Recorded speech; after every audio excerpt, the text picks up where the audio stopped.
Wakas, VP Sara ebidensya ilalantad na. Trillanes, Castro, Hontiveros namutla di makaligtas. Hindi makaligtas sa pasabog. Ano na naman to? May ebidensyang ilalantad si VP Sara. Aba, lagot. Ayan, syempre, itong balitang ating matutunghayan ngayon ay nagmula kay Banat ng Bayan. At syempre, ito ang inyong lingkod na si BT na magbibigay ng reaksyon at komento dito sa video na ating matutunghayan ngayon.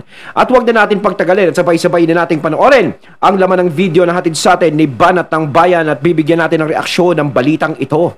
Pasok! Opo, merong ilalabas na video. Siyempre, bago natin simulan, nais ko nga palang magbigay ng credits dito sa boses na madidinig natin ngayon, no? At bibigyan natin ng reaksyon na nagmula kay Kabibig. Ayan, suportahan nyo din ang kanyang channel, mga katunay. Tuloy natin. VP Sara Duterte natatapos sa lahat ng mga crocs. Nako. Sabi ng isang nag-interview sa kanya, ito po ba ay yung Polvoron video? Sabi ni VP Sara, hindi. Iba itong video. At si VP Sara lang ang meron ng videong ito. Nako, hinihintay lang. Nako, ano kayang video yun? Grabe, si VP Sara nagkakasunod-sunod na yung mga pasabog, no? Yan, ang hirap. Inaaway nyo kasi si VP Sara kung ano-ano tuloy lumalabas. Sabi sa inyo eh. No? Ayan. Ginalit nyo si VP. Oh. Kaya kayo, pakatino. Kita nyo yung isa. Oh. Medyo tumino sa kanya. Inaprubahan siya eh. Ako, pag hindi ko inaprubahan to, naku, yari ako.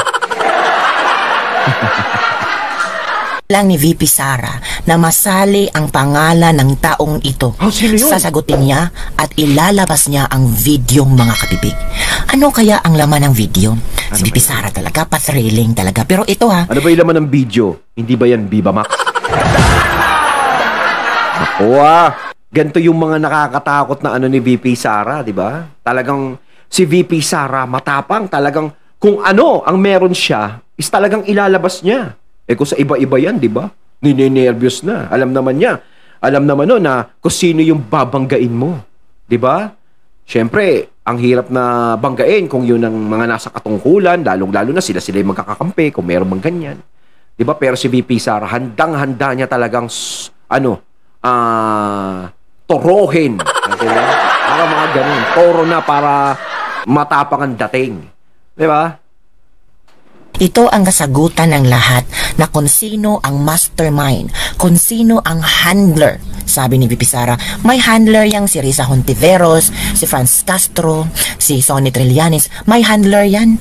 At ang videong ito, ang siyang sasagot, ang siyang sasampal, at siyang gugulantang sa lahat ng mga Pilipino na sila pala yung nagkokontrol sa gobyerno ngayon. Hala!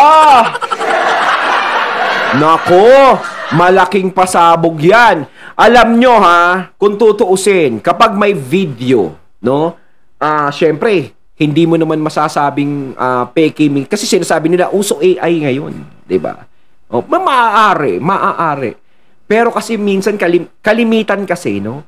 Kapag ikaw meron kang ilalabas na video, halimbawa, binibidyohan mo yung sarili mo, ganito, ganyan. O may binibidyohan ka, diba? Kapag nakita mo naman na normal yung kilos ng tao, alam mong totoo yun. Pero kung tutuusin, ang video talaga, isa sa pinakamatibay na ebidensya. Diba? Malalaman mo naman kung AI o hindi. Diba? Yung video na AI na pepeke. Diba?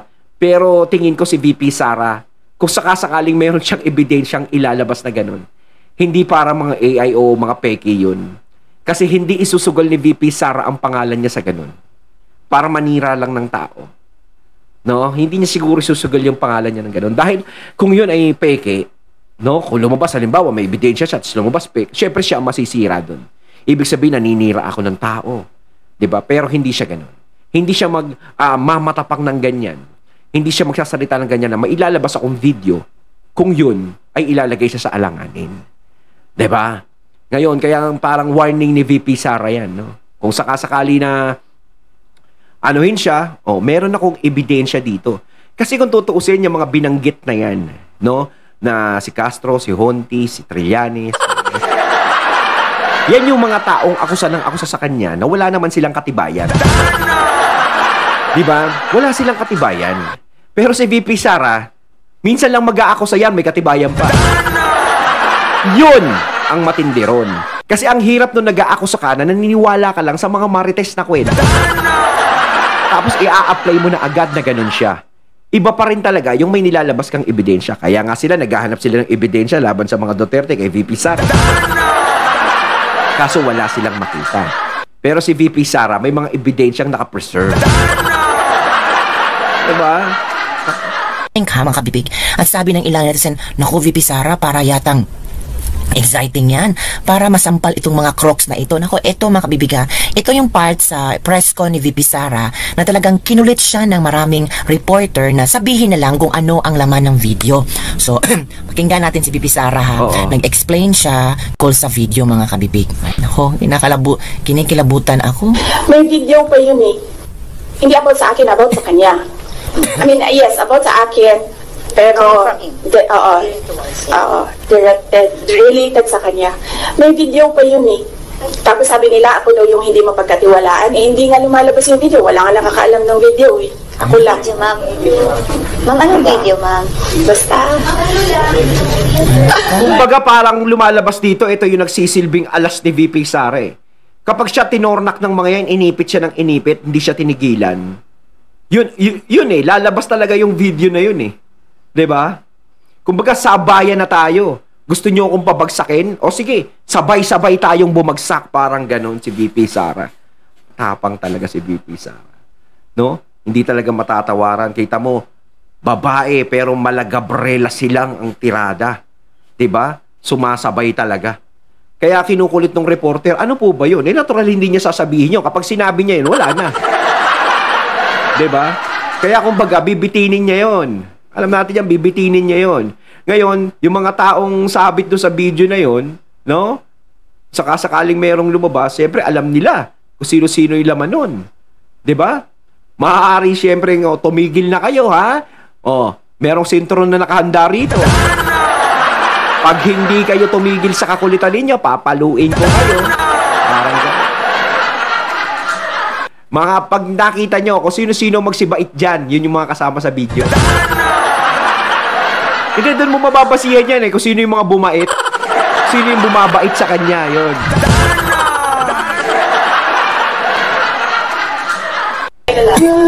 Ma'am, anong video po yun, ma'am? Ay, pag sinabi ko yung gender, alam niyo na kagad kung sino eh. Di ba? Siyempre. Anong video? Alam niya naman, di ba? Gusto niyo lang talaga manggaling sa Ma'am, akin. hindi po. JC, alam mo. Ano ba yung BP Sara? Sabihin mo na. Pati ako naku-curious eh. Ako nitong dami. Ako curious talaga. Kayo mga katunay, ano yung laman ng video? Baka alam nyo. Sabihin nyo nga sa akin, comment nyo sa comment box. No, we don't know. Antayin natin. Mahaba kasi yung kwento sa kanya. Tapos pag kinento ko yung parte lang ng question na yan, sayang naman yung ibang chismis. Hindi chismis yan kasi ako yung ano eh. Ako yung may alam. Kumagana doon din siya. Hindi. Iba pa. Iba pa. Hindi ito yung pulburon. Hindi din. Hindi Oo. Hindi yun tungkol sa pulburon video. Wala. Labas yun. Diba? Iba yung tinutukoy ni VP Sara na video talaga. Na sinasabi niya magiging parang ebidensya to. No? Wala na bang question? Ano na ito? Fishing na ito. Fishing. Yun ang nakakainis kay VP Sara. Ang hilig maglaro ng mind game. Ay, si VP Sara naman kasi binibitin mo kami lagi. Hoy, kayo nga dyan, yung mga galit kay VP Sara, inisin nyo na nga nang inisin si VP Sara. Hoy, Trillanes, Conti, Castro, tirahin nyo nang tirahin si VP Sara para lumabas na yung video. Hindi, kasi na-excite kami. Ano ba ang laman nun? Siyempre tayo, naku-curious tayo. Diba? Huwag kayo maging mabait kay VP Sara para mailabat niya na yan. Tirahin nyo na ng tirahin. VP, nabibitin talaga tayo. Hindi natin alam. Siyempre, excited. Ano kaya laman nun? Diba naku-curious tayo? Diba? Viva Max ba yan? Si Trillanes ba naging leading man sa Viva Max? Castro ba lumabas sa Viva Max? Naging nanay ni Roginto, ni ano. Diba?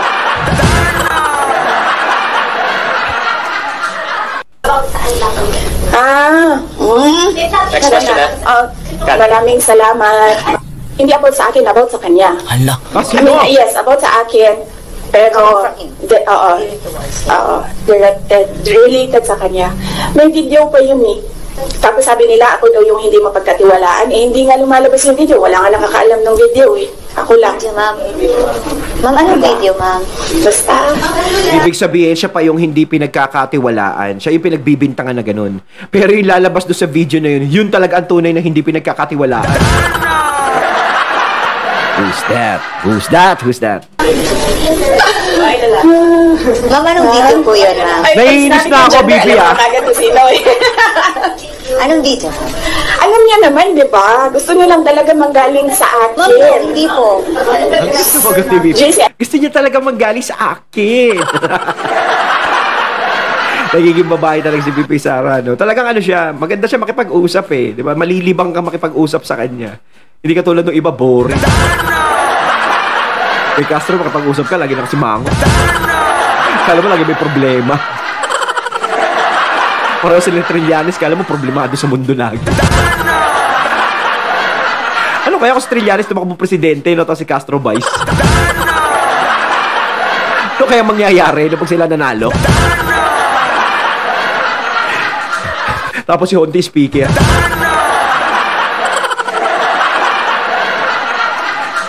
Malamang ko walang Pilipinong mata sa Pilipinas. Alam mo. No, we don't know. Antayin natin. Mahaba kasi yung kwento sa kanya. Tapos pag kinento ko yung parte lang ng question na yan, sayang naman yung ibang chismis. Hindi chismis yan kasi ako yung kayo may alam. There you go mga kabibig. Ayun. Sinabi ni VP Sara na may video siyang hawak at siya lang nakakaalam mga kabibig. Ako daw yung hindi mapagkatiwalaan, hindi nga lumalabas. Diba? So, ngayong ugong-ugong ang isang impeachment na si Trillanes daw ang may pakana, tapos sabi pa ni Trillanes na may kinausap na siya ng mga tao sa kamara para mag-file ng impeachment ni VP Sara. Etong tao na to, tatakbo na ng mayor, ayaw pang tigilan yung mga Duterte. Eto sir, boss! Ayan, boss ha. May sasabihin ako sa'yo. Kapag hindi ka pa nanalong mayor, ay tigil-tigilan mo na yung politika. Hindi, totoo yan. Kapag hindi ka pa nanalong mayor, bossing, Trill, di ba? Ibig sabihin, ayaw na talaga sa'yo ng mga tao. Ayaw na nila sa'yo.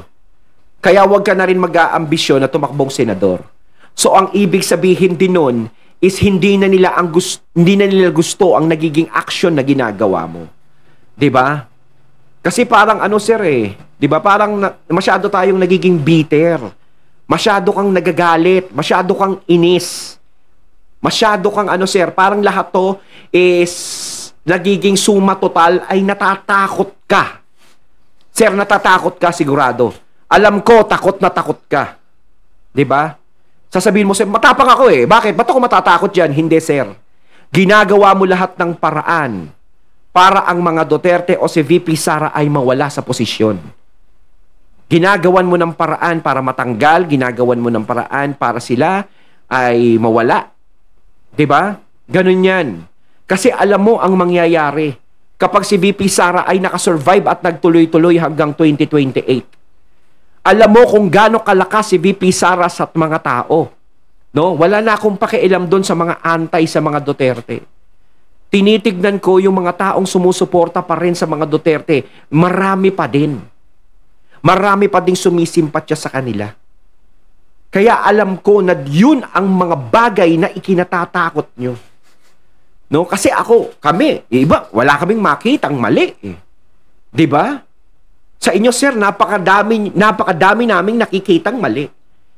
Sa pagiging senador nyo po, kukwestiyonin ko lang po, ano na po ba ang nagawa nyo para sa mga tao? Meron na po ba? Simula nung naupo kayo sa pagiging senador, ano na po ba ang nagawa nyo na maitatatak ng mga tao sa isip nila?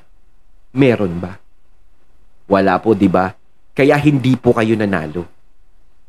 Dahil puro ganyan lang po ang ginagawa ninyo. Investigasyon kay ganito, gantihan ko si ganito, kailangan makabawi ako dito, kailangan mapakulong kita. Ganun. Kapag nasa posisyon kayo, ganun na lang yung pinagkakaabalahan nyo. Pero yung mga taong bayan ay nasa isang tabi lang. Hindi nyo na pinapansin. Basta ang importante sa inyo, mawala kung sino man ang mga tinik sa dadamunan ninyo at kung sino ang kinaiinisan ninyo. Gaya ng mga Duterte. 'Di ba? Kasi alam nyo sa sarili nyo, kapag nanalo si Sara Duterte bilang presidente at na-trigger yan tumakbo, alam nyong mananalo yan eh. At alam nyo din kung ano ang magiging kapalaran nyo. Pwede din na may mga taong nagtutulak sa inyo. 'Di ba? Na ginagamit kayo dahil kaaway kayo ng mga Duterte. Kayo ang pinampopront. 'Di ba? Pero sa tingin nyo ba, effective po ba yung ginagawa ninyo sa mga Duterte? Di ba po hindi? Wala pong nangyayari. Kahit ituloy-tuloy nyo, kahit malalakas pa ang sabihin ninyo, kahit isigaw ninyo na sila ay may kasalanan o ano, wala pong naniniwala sa inyo. Kayo pa rin ang natatalo. So eto ang sagot ni BP Sara sa'yo, para sa'yo Trillanes, at yung mga taong gustong ipa-impeach si BP Sara. Ito ha, sagutin kayo ni BP Sara. Oh, huwag kayo mag-alala. Ito na. Kaya sinasabi ko, ginagawa nila ng paraan, pumasok lahat nung kailangan nila doon sa pinag-usapan nila na grounds. May sinabi rin si former Senator Trillanes ng articles of impeachment. Sino ba sa tingin mo ang talagang nasa likod nitong kukungkung? Kasi kami, we always ask the Congress. Ang lagi nilang sinasabi kung meron mga impeachment, naririnig nila, sa'yo daw po. So sorry, I have to ask you again, ma'am. Kinote ko naman na si Representative Castro, di ba? Sa kanya nagsimula yan. Ikot ko ulit para ito yun, inquirer ito, yung kinuha ko. Pero I think hinary din siya ng iba't ibang media outlets. The impeachment is especially on the misuse of public funds and technical malversation and violating the 1987 Constitution because a government official is bound to follow the Constitution. So last year pa lang, meron na siyang grounds for impeachment. Kaya sinasabi ko, ginagawa nila ng paraan, pumasok lahat nung kailangan nila doon sa pinag-usapan nila na... Kumbaga para silang nangangapa sa dilim dito, no? Kung ano yung tatama doon sa pwedeng ikaso kay BP Sara, yung pwedeng magdiin sa kanya, yun ang aanuhin nila, di ba? Kaya parang nangangapa eh. Di ba kasi ano lang naman ang ebidensya nila, puro marites lang naman. Grounds. And then yes, nagsalita kanina, sinabi ko, one track is impeachment. Nandito si Castro, nandito si Trillanes. Sino? Alam ko kung sino, pero hindi ko siya masabi. At the proper time, siguro, pag lumabas na yung story about sa kanya, sasabihin ko yung lahat ng alam ko. Pero hindi pa kasi lumalabas dito sa hearing. Parang matindi yun. Parang yun na yung baraha talaga ni VP Sara. Yung pinakamatinding alas niya na ilalabas. Naku. Yung pangalan niya eh. So, pag mayroong nagsalita dyan about sa kanya, sasagutin ko. Sasabihin ko. Sino ba yung sa kanya? Sino ba yun, VP? Si PBBM. Sino ba? Si Tambi. Sino ba? Hindi ko malaman. Kasi pag may nagsalita sila tungkol doon sa tao na yun, doon niya na ilalabas yung video. Hoy, sino ka ba? Kung pakilala ka, yung binabanggit ni BP Sara, sino ka? Do we know you? Si BP kasi masyado nagpapa-excite. Naku naman, parang coming soon, 'di ba? Parang lagi tayong bitin sa istorya, parang yung Batang Quiapo.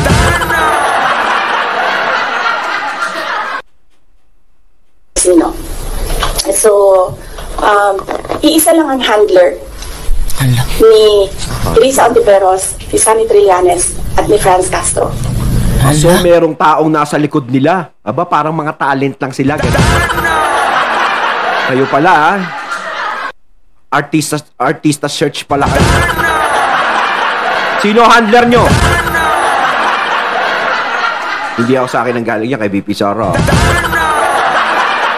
Oh, Miss BBT, inimbitahan ka namin dito. Hoy! Oh, wala akong sinasabi, ha? Hindi sa akin galing yan. Sa ating Madam BP.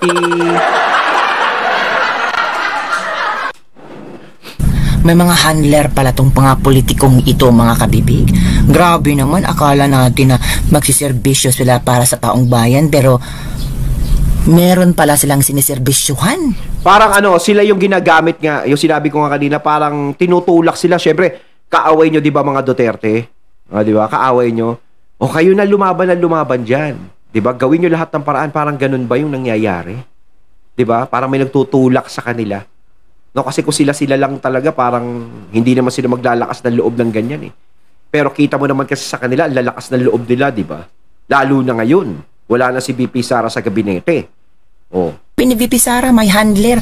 Magkano kaya ang bayad nila, no?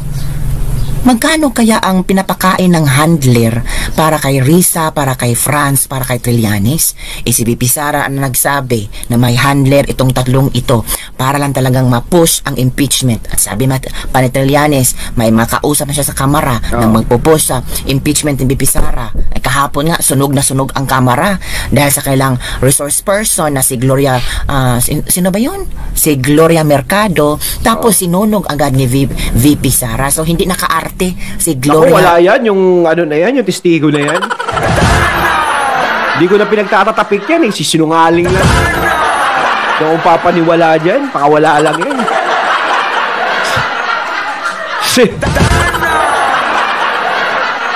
Mercado kahapon, ang mga netizen pinagtatawanan lang si Gloria Mercado. So ang tanong, yang si Gloria Mercado... Naku ma'am, ang tandaan nyo na po. Huwag na po sana kayong makisali sa mga ganyan. Diba? Kailangan sa mga ganyang edad, pag tayo tumungtong na sa ganyang edad, kailangan na po nating magpakabait. Diba? Siyempre, ilang taon na lang, ilang ano na lang sa mundo. Pag dumating ang araw ng paghukom sa'yo, bahala ka sa buhay mo. Diba? Ay nako, tandaan nyo, isa sa utos, bawal magsinungaling. Malaking kasalanan yan. Mercado ba ay pakawala din ng handler? Naku po, mga kabibig, ito na. Although si Franz, parang I think she's serving 2 masters. Oh. Hindi siya direct doon sa isa. Dalawa palang masters ni Franz. Montakin mo, ha? Dalawa pala.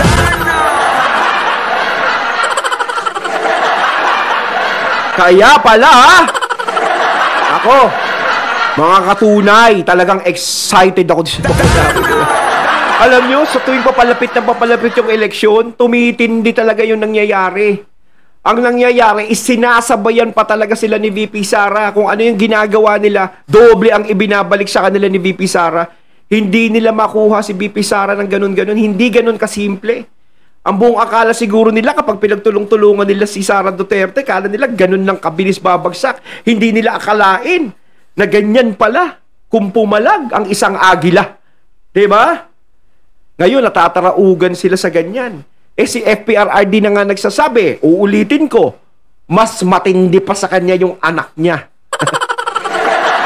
Diba? Masyado niyo sinusubukan dasi.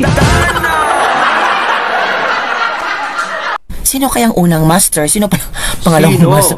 Ang dami palang mga ulo dyan. So it means, hindi lang si Bongbong Marcos pala ang nagpatakbo ng gobyerno natin ngayon. Nako! Ito lang siya sa isa. Isa lang ang handler nilang tatlo. Hala. Kasi So may pinaguhugutan pala lahat yan? ang dami niyo ng materials. Pag inubos natin lahat ngayon, wala na kayong trabaho bukas. Susunod na araw, susunod na buwan, ano pang trabaho ninyo? Wala na kayong balita. Nga, no? May tama si BP Sara doon. Tama ka, BP. Wala na rin tayong marereaksyon. Kailangan bitinin mo lang, BP Sara.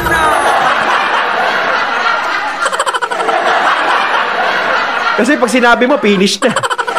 Pag nilabas na. Pero ako, curious talaga ako, BP.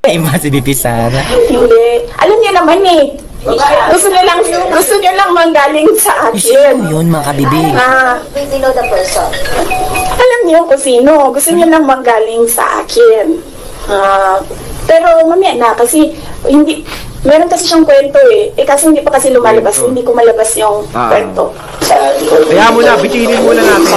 Bitinin muna natin yan. Ay, sa good government.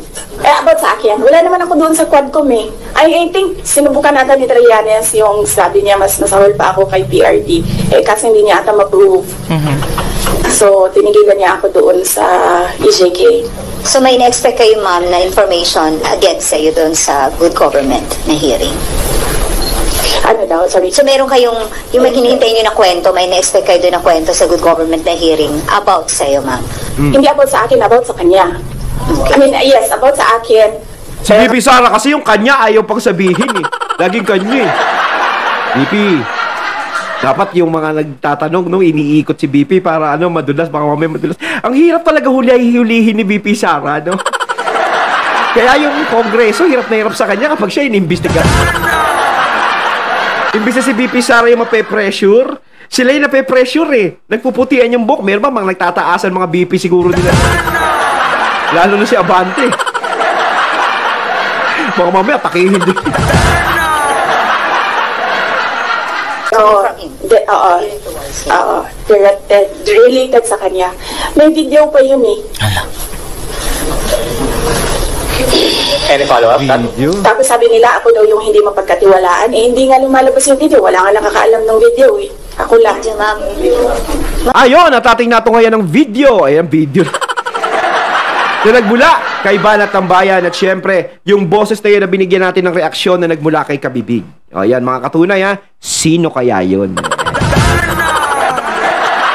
Ayun, comment na po kayo sa comment box mga katunay sa inyong mga sasabihin. So once again, I'm BT and I'm out. Peace.